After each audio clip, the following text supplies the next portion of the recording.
My name is Daniel Osi, and I want to tell you something that happened 8 months ago. Something I still think about when the apartment gets too quiet and the city lights blur through the floor to ceiling windows of a place that almost wasn't mine anymore. I don't tell this story for sympathy.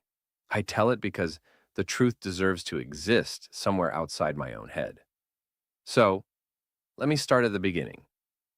My wife's name is Priya, her sister's name is Seema, and 8 months ago, Seema married a man named Rohan Mehta at the Grandeur Ballroom on the 32nd floor of the Crown Hotel downtown. 200 guests, white orchids on every table, a chandelier the size of a small car, open bar, three-course dinner, a DJ who cost more than my first car. And in the middle of all of it, her parents tried to take everything I built. Let me back up. Because this story doesn't start at the wedding. It starts about 4 years before it, in a studio apartment in the Millbrook district, where I lived alone and ate rice and canned beans 3 nights a week because I was putting every spare dollar into a side business that I wasn't sure was going to survive. I grew up in a house where money was a complicated thing. My father worked 2 jobs. My mother cleaned offices on weekday mornings and did alterations from home on weekends. They weren't poor, but they weren't comfortable either. They were the kind of people who kept a jar of emergency cash in the back of the cereal cupboard and hoped they'd never have to open it. So I grew up understanding something very clearly. Nothing comes from nowhere. You build it, or you don't have it. Those are the only two options. I got a degree in computer engineering, worked at 2 firms that weren't right for me. Then I left and started a small software consultancy with 2 friends in a shared Google Drive folder, and absolutely no certainty that we weren't about to fail completely. We didn't fail. 3 years in, we had 12 clients. 4 years in, we had 30. By year 5, we were doing well, really well. Quietly, steadily, genuinely well. And that's when I met Priya. She was brilliant. That's the first thing I noticed. Sharp. Funny in a dry way that caught you off guard. She had this habit of tilting her head slightly when she was about to disagree with you, like she was already 3 steps ahead. I loved her quickly. Maybe too quickly. We dated for a year and a half. Then I proposed. She said yes. Her parents did not celebrate the way you'd hope. Ashin, her father, Vikram Nair, shook my hand, firmly. The way you shake hands with someone who's just delivered a difficult piece of news, and you're trying not to let your expression change. Her mother, Sunita Nair, smiled. A very specific kind of smile. The kind that doesn't reach the eyes. The kind that says, I'm being gracious right now, but we're going to revisit this later. I noticed both of those things. I filed them away. I kept smiling. The Penthouse came about 2 years into the marriage. I want to be very clear about this part because it matters. I bought it. Not we, not they, not as a gift, not with anyone's help. I bought it. It was a business decision as much as anything else. The market was moving, I had cash that needed to go somewhere, and then a colleague told me about a unit on the 14th floor of a building in the Elmswood district that was being sold below value because the previous owner had passed away and the estate wanted it gone quickly. I went and looked at it on a Tuesday afternoon. It was extraordinary. Floor-to-ceiling windows on 3 sides. Original hardwood that had been there since the 50s. A kitchen that had been renovated before the owner's passing. A small outdoor terrace facing east. I stood in that empty apartment for about 20 minutes without saying anything. Then I called my accountant. Then my lawyer. Then I made an offer. By the following Friday, it was mine. The deed is in my name. Only my name. That was intentional. Not because I didn't trust Priya. I thought I did. But because the purchase predated a conversation we'd been delaying about jointly held assets. It was never malicious. It was just mine. And everyone knew that. The thing about Priya's family is that they were very good at a very specific kind of cruelty. They were never outright awful to me, not at first. It was more a constant low hum of dismissal.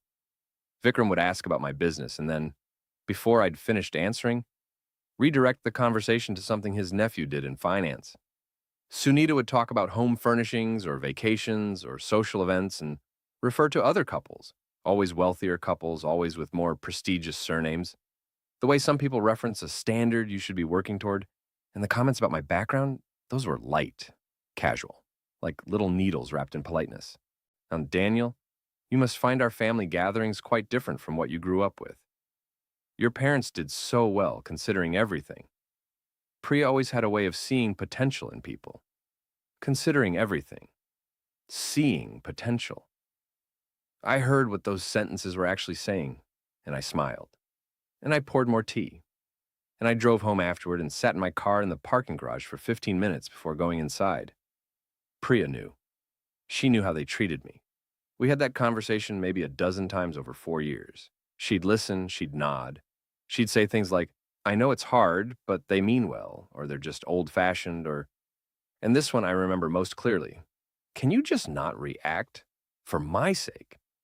Not, I'll talk to them. Not, that's not acceptable. Just, can you not react? I loved her. So I tried.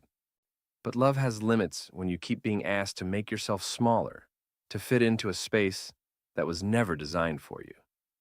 The wedding invitation arrived about 4 months before the event. Seema and Rohan. September 14th, black tie, the Crown Hotel. Beautiful invitation, heavy cardstock, gold embossed lettering. I remember holding it and feeling nothing alarming. Just a low-grade unease I couldn't explain. Like the weather before a storm when the air goes still and strange. Priya was excited. She'd been looking forward to this for months. I told myself I was being paranoid. I wasn't. About 3 weeks before the wedding, things started to change. Sunita called Priya more than usual. Long calls, the kind that stopped when I walked into the room. Vikram sent me a text message, which was unusual. He almost never texted me directly, asking if we could have lunch. I said yes. He canceled the day before. And Priya started being very careful around me, not cold, just careful, like she was managing a conversation that hadn't happened yet. I noticed the way her eyes moved when I asked about the wedding planning. The small pause before she answered questions that should have had easy answers. One night I asked her directly, "Is something going on?" She said, "What do you mean?" I said, "I don't know. That's why I'm asking." She looked at me for a moment, that head tilt thing, except this time it felt different. It felt like she was calculating. And then she said, "My parents just want the day to go smoothly. Don't make it complicated." I hadn't said anything complicated. I hadn't asked to. Don't make it complicated. I found out what was actually happening 4 days before the wedding. I was at my office late. I'd left my personal phone at home by accident and come back for it. Priya was on the phone in the kitchen, and the door was open, and she was speaking quietly, but not quietly enough. I heard my name. I heard the Penthouse. I heard Rohan needs somewhere to start their life. And it's not like Daniel is going to miss it if we just... I stopped walking. I stood in the hallway, and I heard the rest. They'd been planning it for weeks. The idea, the charitable framing of it, the version I'm sure Vikram had refined and rehearsed, was that I would stand up at the reception as a generous gesture of family love and present Seema and Rohan with the Penthouse as a wedding gift. Not donate it. Hand it over. Sign the deed. Give them the keys. Because we had our primary residence and Seema and Rohan were just starting out, and surely I understood how important it was for young couples to have a strong foundation, and wasn't family about sacrifice. And didn't I want to show everyone that I truly considered myself part of this family? That was the framing. That was the performance they'd rehearsed. 200 guests, a microphone, the perfect social pressure. And they expected me to smile and hand over the keys and let them rewrite what I'd built as their generosity. I didn't say anything to Priya that night. I waited. I thought about it for 4 days. I went to the wedding, not because I didn't know what was coming, because I wanted to look them in the eye when I said no. The night itself was genuinely beautiful in a horrible way. The kind of beauty that feels expensive and hollow simultaneously. The venue was everything you'd expect. The orchids, the chandelier. 200 people dressed in silk and linen and suits that cost more than most people's monthly rent. Waiters moving silently with champagne flutes on silver trays. Seema looked happy. I'll give her that. Whatever she knew or didn't know about the plan, in that moment she looked genuinely, radiantly happy. And I remember thinking, she has no idea how this night is going to end. Neither did anyone else. I sat through dinner. I smiled when required. I clinked glasses. I said congratulations. I danced with Priya once early in the evening, and she held my hand a beat too long afterward, like she was apologizing for something without saying it. Vikram gave a speech. Long, warm, a lot of applause. Sunita dabbed her eyes with a handkerchief. And then, about an hour into the reception, Vikram took the microphone again. He said it was time for a very special family tradition. He said that in times of celebration, the greatest gift is one given from the heart. He said he wanted to invite his son-in-law and me to come up and share a moment with the family. The crowd applauded, like I was about to do something wonderful. Priya's hand was on my arm. A light pressure. Go. I stood up. I walked to the front of the room, and Vikram, still smiling, still holding the microphone, said it clearly and loudly enough for everyone to hear. Daniel, tonight we'd love for you to formally present Seema and Rohan with the keys to the Elmswood Penthouse. As a sign of your love for this family, as a beginning, he gestured toward a small table to his left. There was a folder on it. Deed transfer documents. They'd had them prepared. A notary was, I noticed this only after, standing near the back wall. The room was waiting. 200 people, champagne in hand, expecting a beautiful moment. And I stood there, very still, for about 5 seconds. Then I said, no, just that. No. One word. Calm, not loud. No performance. No. The room didn't explode immediately. There was this suspended moment, this collective inhale, where 200 people processed what they'd just heard. Vikram's smile tightened. He laughed a little. The kind of laugh that's buying time. Daniel, this is a celebration. Let's not... The penthouse is mine, I said. The deed is in my name, and I'm not signing anything tonight.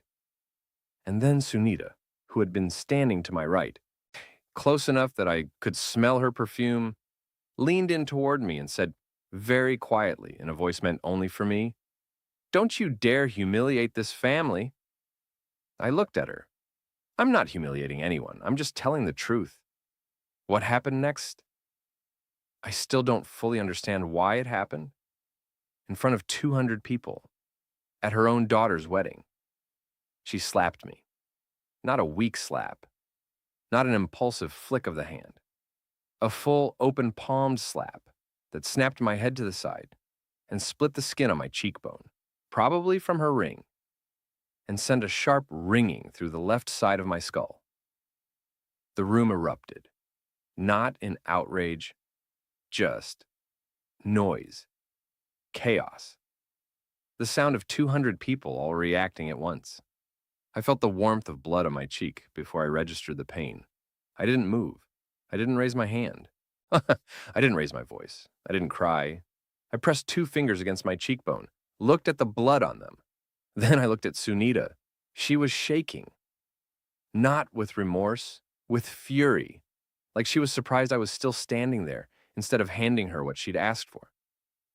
I looked at Priya. She was standing 6 feet away. She hadn't moved. She was looking at her shoes. I said one thing before I left. I said it quietly enough that only the people closest could hear it clearly.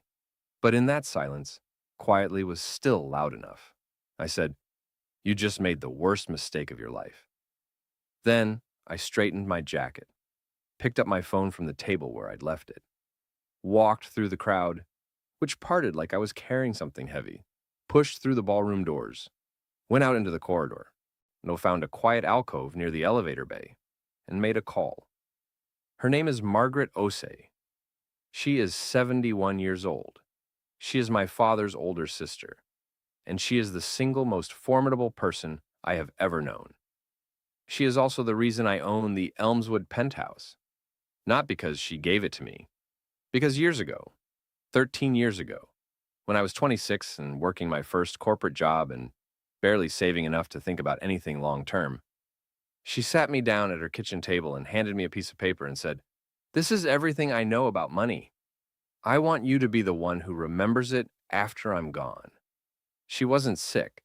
She wasn't being dramatic. She was just deliberate, intentional. The kind of woman who says exactly what she means and means it completely. She taught me how to invest, how to think about assets, how to be patient when patience was the hardest possible thing to be. When I bought the penthouse, she was the first person I called. She cried a little, then laughed at herself for crying. She said, "Don't let anyone take it from you. Not ever. Not for anything." And then she'd added something I didn't fully understand at the time. She said, "If they ever try, call me. I'll come." So that's who I called. Standing in that alcove with blood drying on my cheek, tie slightly loosened, jacket pressed back into shape. I called my Aunt Margaret. She answered on the second ring. I told her what had happened. There was a silence on her end. Not a shocked silence, more like a settling. Then she said, "I've been waiting for this." I said, "What?" She said, "I'll be there in an hour. Don't go back in yet. Let them simmer." And then I said, "Margaret," she said, "an hour, Daniel. Have someone look at your cheek." Then she hung up. I want to tell you what that hour felt like. I sat on a bench in the corridor outside the ballroom. A hotel employee brought me a first aid kit after she saw the cut. I cleaned it myself. It wasn't deep enough for stitches. I know, I checked twice, but it bled in that dramatic way face cuts do, the kind that makes things look worse than they are. I could hear, faintly, the sound of music resuming inside. Voices. The DJ making an awkward transition back to something upbeat. I thought about Priya standing there looking at her shoes, not angry, just thinking. I thought about 4 years of being careful. 4 years of swallowing comments and redirecting conversations and telling myself that difficult families were something every married person navigated, that it wasn't specific to me, that it wasn't a pattern, that it wasn't actually what it looked like. I thought about the deed on my coffee table at home, the original copy, the one with my name printed clearly and no other names beside it. I thought about rice and canned beans in a studio apartment. And I thought about Aunt Margaret, 71 years old, getting in a car and driving across the city because she'd apparently been waiting for a phone call she expected would come eventually. I wondered what she knew that I didn't. I found out soon enough. She arrived at 53 minutes, not an hour, 53. I met her in the lobby. She was wearing a dark green dress, no reading glasses pushed up on her head, a briefcase in her left hand, not a purse. A briefcase. Walking beside her was a woman I didn't recognize, young, suited, carrying a document folder thick enough to be meaningful. I said, "Margaret, who is—" She kissed me on the cheek, the good cheek, and then looked at the cut on the other one for a long moment without saying anything. Then she said, "Let's go in." The doors opened. 200 people. Most of them had recovered their composure by then. The music was playing. People were talking, drinking, pretending. The way you do when something awful happens at a social event, and no one wants to be the first to acknowledge it directly. Seema and Rohan were at the head table. Seema looked shaken, but was being attended to by 3 or 4 women who were managing her expression like a team project. And Vikram was at the bar with 2 men, his back straightened when he saw me re-enter. And Sunita. Sunita was across the room, talking to someone, gesturing with her hands. She didn't see us immediately. The moment she did, the exact moment her eyes found Margaret, she went still. Completely still. Like something had stopped inside her. And then she screamed. Not a word, not a name, just a sound.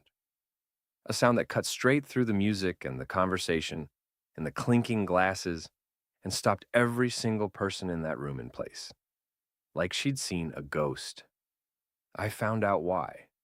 Standing there in that ballroom, while Sunita's scream faded into a terrible silence, Margaret opened her briefcase, handed a document to the suited woman beside her, and said, loudly enough for the nearest tables to hear clearly, "My name is Margaret Osei. I am the co-registered trustee of the original land title for 14 Elmswood Place. And I have documentation here that shows a formal attempt was made tonight to transfer that property through undue pressure at a private event. I also have documentation that shows this family has been aware of my co-trustee status for 4 years and has been actively misrepresenting it. The room was absolutely silent. Vikram said, "That's not—" Margaret looked at him. He stopped. This is what I learned that night, pieced together over the following hours and days. From Margaret, from the lawyer, from documents I'd never seen before. When I bought the penthouse, I had signed the deed. My name. Clear. What I hadn't known was that the building's original trust structure, dating back to its construction in 1962, included a clause.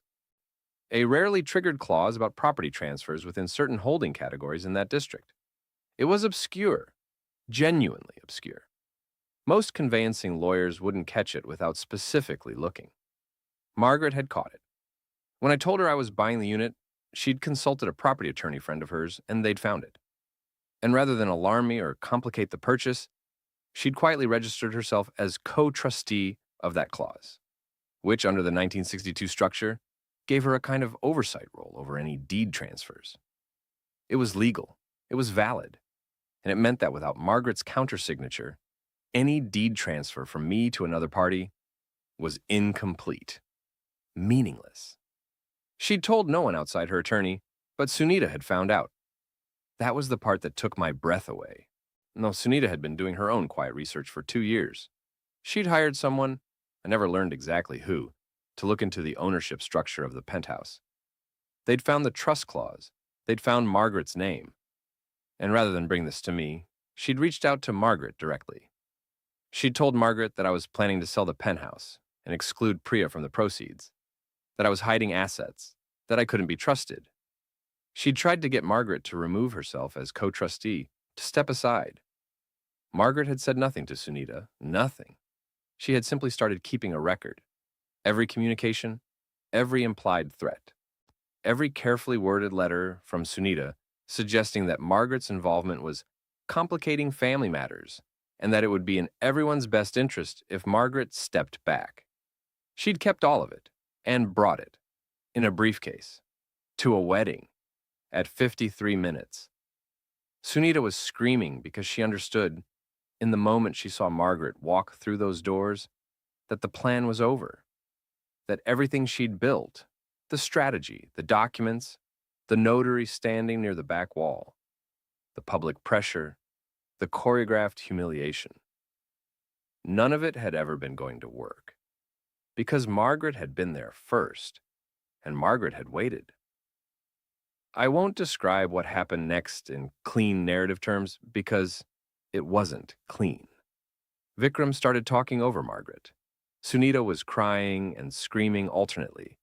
Seema, and to her credit, pulled Rohan aside, and they stood very quietly at the edge of the room, not sure what to do with themselves. The 200 guests, most of them stayed, because of course they did. This was more interesting than any wedding they'd ever attended. The lawyer, Margaret's colleague, laid out 3 documents on one of the empty tables. She spoke quietly, professionally, pointing to specific paragraphs. The co-trustee clause, the communication records, a formal letter from her firm notifying the Nair family that any further attempts to compel transfer of the property would result in legal action. Vikram read the documents. His face went gray, not the gray of embarrassment, the gray of a man realizing the ground has been gone for a while, and he's only just looked down. Priya found me at some point in the middle of all this. She came up to me and she really looked, at my face for a long time. The cut on my cheek, the way I was standing. She said, I didn't know about the trustee clause. I said, I believe you. She said, I didn't know she'd contacted Margaret. I said, I believe that too. And then I said, but you knew about the plan, Priya. You knew what tonight was. And you didn't tell me. She didn't say anything to that, because there was nothing to say. We didn't end that night, not with a formal declaration or a dramatic exit. We drove home in the same car, mostly in silence, and I sat on the terrace of the penthouse, my penthouse, still mine, unambiguously mine, and watched the city for a long time. Priya went to bed. I stayed outside. I thought about what it costs to love someone whose family treats you like an inconvenience. I thought about 4 years of small humiliations I'd rationalized away. I thought about what it means when the person who's supposed to be on your side chooses silence over the truth. I thought about Aunt Margaret, 71 years old, dark green dress, briefcase. If they ever try, call me. I'll come. She came. In the weeks that followed, the Nair family's social standing took the kind of hit that happens when 200 people watch a scheme implode in real time and have smartphones. I never shared anything publicly. I didn't need to. The story traveled on its own. Vikram lost 2 business partners who cited concerns about judgment. I learned this secondhand. I'm not sure I felt triumphant, just tired. Sunita sent a letter through an intermediary, not an apology, a request for discretion. Margaret's lawyer responded on my behalf, so professionally. Seema and Rohan, they actually found their footing, not with me, not for a long time. But from what I understand, they built something real eventually, and they did it themselves. I respect that. Priya and I, we tried. We genuinely tried, for about 4 months after the wedding. But there's a specific kind of damage that comes not from what people do to you, but from what the person beside you chose not to do. Silence can be a form of abandonment. I understand that now in a way I didn't before. We separated in January. It was quiet. Mutual in the practical sense. Painful in the real one. I still think about her sometimes, about what we were in the first year, before things calcified. Before the weight of her family's disapproval became something she chose to carry instead of challenge. I hope she finds her way to being someone who doesn't choose silence when the person she loves is standing there bleeding. The penthouse is still mine. I'm sitting on the terrace right now, actually. East-facing, early evening. The sky's doing that thing it does in late fall, where the light goes gold and then amber, and then a deep, almost reluctant blue.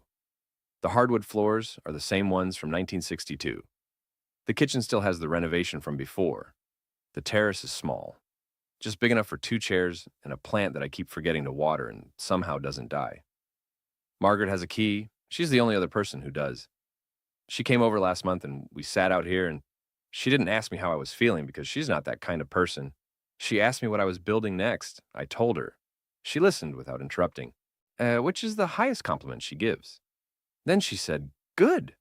And we sat in the quiet for a while. The kind of quiet that isn't empty. The kind that's full of something. What I remember most clearly now is the moment I stood at the front of that ballroom. 200 people watching. Priya behind me. Vikram at the microphone. A notary near the back wall. And I said no. One word. Calm.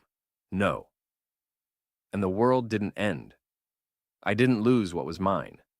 I didn't need to fight or perform or justify 4 years of quiet endurance into some dramatic speech.